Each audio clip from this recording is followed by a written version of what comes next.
अंतरिक्ष की दुनिया में अक्सर अजीबोगरीब घटनाएं घटती रहती हैं। आज से 71 साल पहले की बात है। साल 1952 की जुलाई के महीने अमेरिका के कैलिफोर्निया में पालोमर एस्ट्रोनॉमिकल रिसर्च के साइंटिस्ट आसमान की फोटोग्राफी कर रहे थे ताकि एस्ट्रॉयड और दूसरे खगोलीय पिंडों के बारे में नई जानकारी हासिल कर सके। लेकिन छानबीन के दौरान कुछ ऐसा हुआ जो आज तक सुलझ नहीं सका है। शाम की 8:52 हो चुके थे। वैज्ञानिक अलग अलग एंगल से आसमान की तस्वीर ले रहे थे।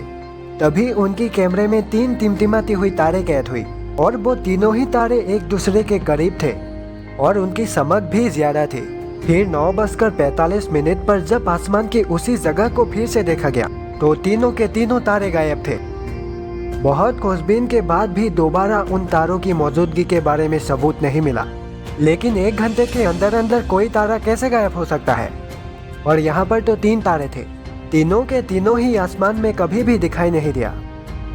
खैर, इनके बारे में और जानकारी तो नहीं मिला, लेकिन लोग अपने अपने तरह से बताते हैं कि हो सकता है कि उन तारों में विस्फोट हो गया हो, या किसी वजह से उनकी चमक धीमी हो गई होगी, या फिर वो 3 तारे ना हो करके एक ही तारा हो जिसकी रोशनी ट्रांजिशन फेज में गुजरने से 3 तारों की तरह नजर आए हो।